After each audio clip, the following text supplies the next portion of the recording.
सभी को मेरा नमस्कार। मैं सुमन शर्मा आप सबका स्वागत करती हूँ। सोशल मीडिया, प्रिंट मीडिया और इलेक्ट्रॉनिक मीडिया लेकर आज मैं आपके साथ।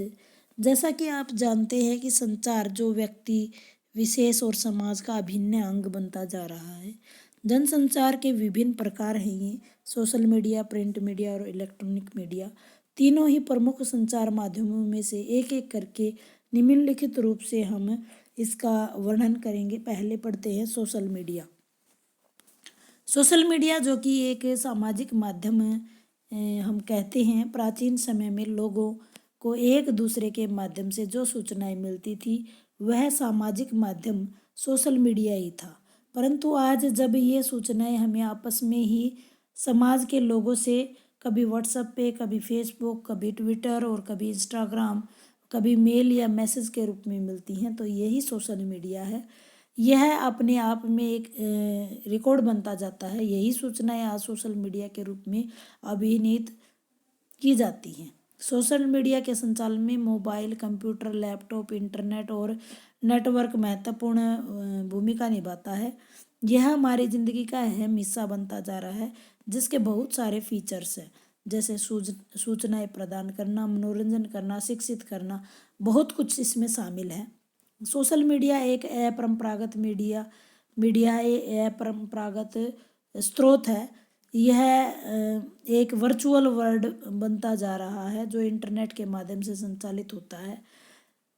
यह एक विशाल नेटवर्क है जिसके सारे संसार को जोड़ के रखा है, पूरे विश्व को एक ग्राम के रूप में बना दिया है। यह सूचनाओं के आदान प्रदान करने, जिसमें हर क्षेत्र की सूचनाएं होती हैं, सभी इसमें समाहित हैं। सोशल मीडिया का अस्तित्व इंटरनेट की वजह से ही है, क्योंकि इंटरनेट से ही सोशल मीडिया चलता है। कुछ विश्व प्रसिद्ध वेबसाइट्स है। अभी सोशल मीडिया को डायग्राम के थ्रू हम देख लेते हैं। जैसे सोशल मीडिया विकिपीडिया है, ऑरकुट है, फेसबुक है, व्हाट्सएप है, ट्विटर है, फेसबुक मैसेंजर है और यूट्यूब है। इस प्रकार से हम देखते हैं बहुत, जैसे ब्लॉगिंग है, ब्लॉग है। अब एक एक करके इन्हीं साइट्स के बारे में जान लेते हैं। व्हाट्सएप मैसेंजर बहुत ही प्रचलित और लोकप्रिय ऐप है। 2009 में ये आया। सबसे पहले आईफोन में इसका प्रयोग किया गया। स्मार्टफोन और एंड्रॉयड फ़ोन में भी आजकल यूज़ किया जाता है। इसमें संदेश के अलावा ऑडियो, छवि, वीडियो, अपनी स्थिति भी भेजी जा सकती है और सभी सेवाएं निःशुल्क है। अब कर लेते हैं यूट्यूब की बात। इंटरनेट पर गूगल समूह द्वारा संचालित एक वीडियो अपलोड और संग्रह स्थल है। इंटरनेट पर गूगल वीडियो के बाद अपने प्रकार का सबसे व्यापक स्थल हम इसको कहें तो अतिशयोक्ति नहीं होगी। यूट्यूब जो है बहुत ही आज जिस किसी को देखो सभी यूट्यूब पर लगे हुए हैं। इसकी स्थापना नवंबर 2006 में हुई है। इस प्रकार लाखों वीडियो इस पर उपलब्ध है। हर विषय की जानकारी का अथाह भंडार हम इसको कहेंगे। फिर है ब्लॉग जो है, वेब ब्लॉग जो हम वीडियो में देखते हैं उसी का अगर लिखे हुए रूप का इस्तेमाल करें तो उसको हम ब्लॉग कह सकते हैं। ब्लॉग करने वाले को ही, लिखने वाले को ब्लॉगर कहते हैं। 1997 में इंटरनेट में ये प्रचलन में आया। 1999 में पीटर मरोहोज ने ब्लॉग शब्द का इस्तेमाल पहली बार अपनी निजी वेबसाइट पे किया। आरंभ में कुछ ऑनलाइन जर्नल्स ने ब्लॉग लिखने शुरू किए गए और ब्लॉग लिखने वालों ने संक्षिप्त टिप्पणियों भी उनमें होती हैं, इसलिए इसे ब्लॉग कहा जाता है और ब्लॉग लिखने वाले को ब्लॉगर कहा जाता है। एक ही विषय से संबंधित आंकड़े व सूचनाएं का संकलन ब्लॉग की लोकप्रियता का कारण है। यह HTML का जानकार पहले करता था, लेकिन बहुत सारी वेबसाइटों ने इसको आसान कर दिया और अब किसी भी विषय चाहे आपको टेक्निकल नॉलेज है या नहीं है, हर कोई हर भाषा में ब्लॉग लिख सकता है। फिर आते हैं ऑरकुट की बात पे। इंटरनेट जो है बहुत ही सामाजिक तंत्र व्यवस्था है, सामूहिक नेटवर्क है और समूह द्वारा संचालित किया जाता है। इसका काम गूगल के कर्मचारी ऑरकुट के नाम पर रखा गया है। 2006 के बाद बिना निमंत्रण के भी खाते खोलने की सुविधा दी जाती है। ऑरकुट का प्रयोग सबसे ज़्यादा ब्राज़ील में, उसके बाद भारत में होता है। यूनिकोड सक्षम होने के कारण ही हिंदी में बखूबी इसमें काम कर सकते हैं। फिर है ट्विटर। यह भी मुक्त सामाजिक नेटवर्किंग है, सूक्ष्म ब्लॉगिंग सेवा हम इसको कह सकते हैं। उपयोगकर्ता इसमें अद्यतन जानकारी ले सकते हैं। ट्वीट के रूप में जानकारियाँ कोई भी दे सकता है। 140 अक्षरों तक पाठ्य सामग्री पोस्ट की जाती है और लेखक की रूपरेखा पृष्ठ पर प्रदर्शित की जाती है। एसएमएस भेज सकते हैं और संदेश प्राप्त कर सकते हैं। फिर आती है फेसबुक की बात। पहले हमने फेसबुक मैसेंजर की बात की थी, अब फेसबुक की बात कर रहे हैं। यह भी एक सामाजिक नेटवर्किंग सेवा है। इसका उपयोग भी निःशुल्क होता है। फेसबुक इंक नाम की निजी कंपनी इसको संचालित करती है। इसकी स्थापना हार्वर्ड विश्वविद्यालय के विद्यार्थी मार्क जुकरबर्ग ने की है। किसी भी प्रवक्ता जो है प्रयोगकर्ता नगर विद्यालय कार्यस्थल के अनुसार जो अपना नेटवर्क स्थापित कर सकता है, आपसी विचारों का आदान प्रदान कर सकता है। अगला पॉइंट है विकिपीडिया। इंटरनेट आधारित ये मुक्त विश्वकोश है। इसमें जेएनयू सॉफ्टवेयर लाइसेंस के अंतर्गत जारी है। 2001 में पहली सामग्री अंग्रेजी में इसमें लिखी गई थी। इसकी संरचना प्रामाणिक, उपयोगी और परिवर्तनशील है। पुनर्वितरित करने के लिए मुक्त और बहुभाषी होने के कारण तेजी से लोकप्रिय है। हिंदी विकिपीडिया जुलाई 2003 में उपलब्ध हुआ। आज अनेक Google apps Google play store पर उपलब्ध हैं। सोशल मीडिया के लाभ और हानियों की बात कर लेते हैं। तो जैसा कि आप सबको लाभ इसके पता है कि तेज गति से संचारित संचार माध्यम है, एक ही जगह जानकारी का महत्वपूर्ण स्रोत है, सरलता और तरलता युक्त साधन है, सहज समाचार सभी वर्गों के लिए इस पर उपलब्ध है, कोई भी व्यक्ति विशेष कंटेंट का मालिक नहीं होता है, फोटो, वीडियो, ऑडियो, सूचनाएं, डॉक्यूमेंट आसानी से शेयर किए जा सकते हैं, बिना किसी मुश्किल से दुनिया के सामने इसे आसानी से रखा जा सकता है, घर बैठकर मित्र बनाए जा सकते हैं, लाखों करोड़ों का बिजनेस इसके माध्यम से किया जाता है। अब इसकी हानियों की बात कर लेते हैं कि इसमें गोपनीयता खोती जा रही है। वीडियो फोटो एडिट करके कोई भी इसका गलत प्रयोग कर लेता है। आपकी जानकारी का दुरुपयोग किया जा सकता है। बहुत सी जानकारी भ्रामक होती है, गलत तोड़ मरोड़ के तथ्य जो है वो प्रस्तुत किए जाते हैं। अफवाहें और उकसाने वाली सूचनाएं जल्दी से जल्दी फैल जाती हैं। कंटेंट के मूल स्रोत का अभाव रहता है, तो हम प्रमाणिक इसको मान नहीं सकते हैं। साइबर अपराधों को जन्म देता है। आदत और लत के रूप में उभर कर शारीरिक और मानसिक बीमारियों को न्योता देता है। अश्लीलता को बढ़ावा देता जा रहा है। नैतिक मूल्यों का पतन होता है। तो सोशल मीडिया आज की आवश्यकता है, परंतु इसकी जिम्मेवारी की विशेष किसी संगठन के प्रति हम इसकी जिम्मेदारी नहीं दे सकते। इसकी जिम्मेवारी स्वयं की होती है। इसका प्रयोग सोच समझ कर करना चाहिए। फिर बात करते हैं प्रिंट मीडिया की। प्रिंट मीडिया भी महत्वपूर्ण भाग है मीडिया का। इसके अंतर्गत सूचनाएं बहुत सारी शामिल होती हैं जो समाचार पत्र पत्रिकाओं के माध्यम से हमारे तक पहुंचती हैं।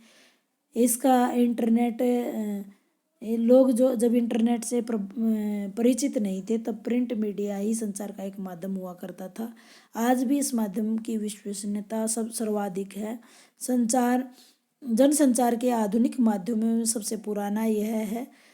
आधुनिक युग की शुरुआत की मुद्रण यानी छपाई का आविष्कार सबसे पहले चाइना से हुआ था, जिसका श्रेय गुटनबर्ग 1439 में दिया जाता है। यूरोप में पुनर्जागरण की शुरुआत में छापे खाने का अहम योगदान रहा है।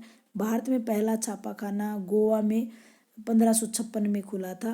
प्रिंट मीडिया की विशेषताओं की बात कर लेते हैं। मुद्रित माध्यमों के अंतर्गत अखबार, पत्रिकाएं, पुस्तकें आदि विश्व भर में क्रांति, आंदोलन और अभियानों आदि में महत्वपूर्ण हिस्सा इसका रहा है।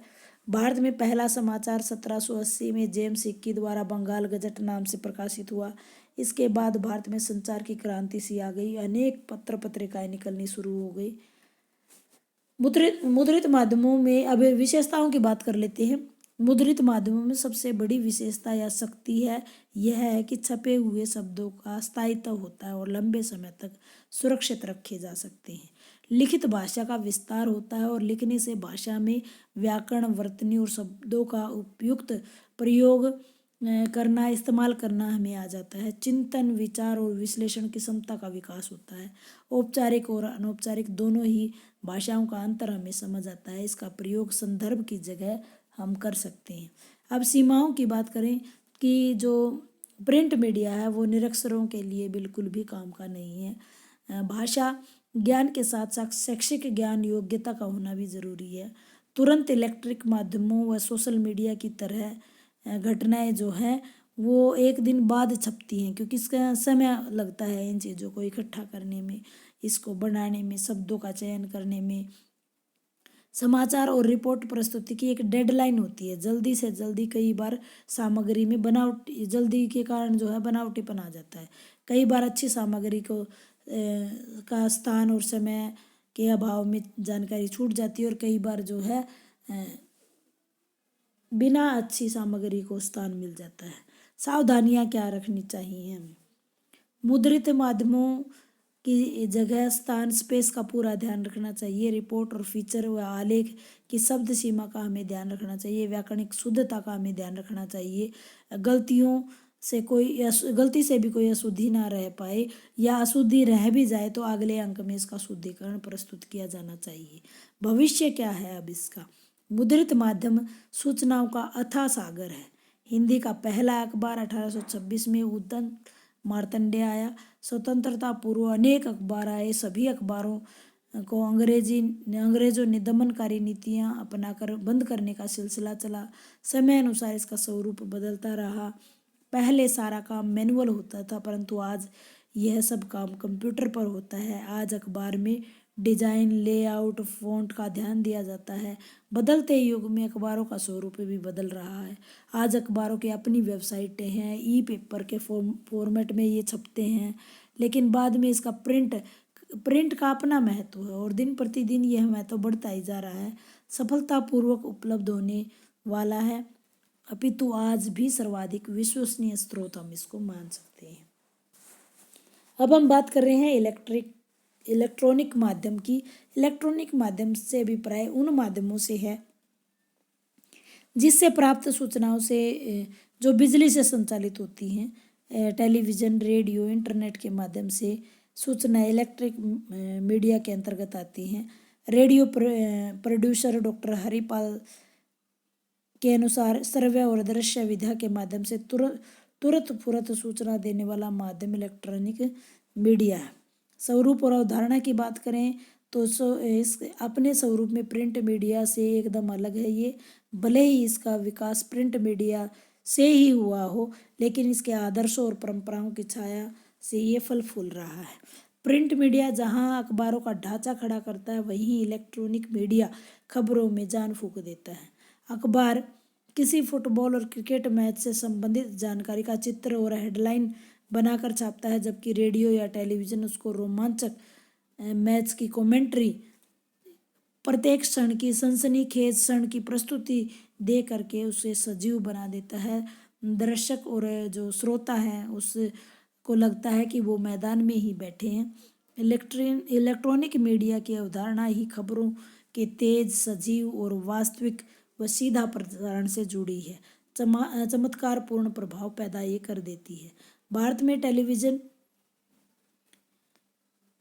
मीडिया के क्षेत्र में इसका आगमन हुआ। अनेक घटनाएं जैसे गुजरात का भूकंप, कारगिल का युद्ध, लोकसभा चुनाव, सुनामी ऐसे मौके हैं जब इलेक्ट्रॉनिक मीडिया बादशाह बनकर उभरी है। टेलीविज़न के दर्शक घर बैठ करके उन जगह पर पहुंच जाते हैं। घटना की कवरेज ने देश के टेलीविज़न न्यूज़ को एक व्यापक पहचान दे दी है। विश्वसनीयता भी इसके ऊपर है, और घटनास्थल का सीधा स्क्रीन तक पहुंच पाने की ताकत ने टेलीविज़न की लोकप्रियता का राज छिपा हुआ है। दृश्य और श्रव्य दोनों स्वरूप होने के कारण इलेक्ट्रॉनिक मीडिया अपने प्रचार प्रसार में बढ़ ही रही है। घटनास्थल से सीधे घटना को दिखा सकने की ताकत शब्दों और भाषा से ऊपर उठकर किए जाने वाले संप्रेषण के कारण आज सबसे सशक्त जनसंचार का माध्यम बन चुकी है। देखिए कौन कौन से माध्यम हैं। मोबाइल है, कंप्यूटर है, रेडियो है, टेलीविज़न है। अब टेलीविज़न की बात कर लेते हैं। टेलीविज़न सबसे भारत जैसे गरीब देश में महंगी टेक्नोलॉजी का जो भविष्य नहीं है। 1994 में पहला टीवी चैनल इस पर शुरू हुआ। 1900 1959 में पहला टीवी भारत में आया। गंभीरता और लोक जिम्मेदारी की भावना कम होने के साथ साथ सनसनी और नाटकीयता बढ़ने लगी थी। इसलिए टेलीविज़न महत्वपूर्ण भूमिका अदा कर रहा है। रेडियो 1895 में इटली में वैज्ञानिक गुगलिनो मार्कोनी ने रेडियो की अवधारणा प्रस्तुत की है। देखते ही देखते अनेक रेडियो चैनल बन गए हैं। जनवरी 1927 में BBC बना था। आज आकाशवाणी दुनिया का सबसे बड़ा रेडियो नेटवर्क बन चुका है।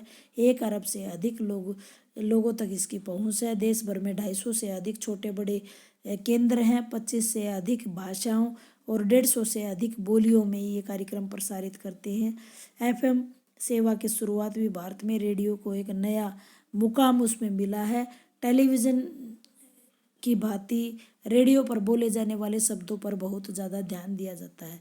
क्या सावधानियां रखनी चाहिए रेडियो पर? तो वाक्य छोटे होने चाहिए, आम बोलचाल की भाषा का प्रयोग होना चाहिए, शब्दों का चयन सार्थक होना चाहिए, विषय अनुसार होना चाहिए, पूर्व वर्णित निम्नलिखित उपयुक्त इन शब्दों से बचना चाहिए।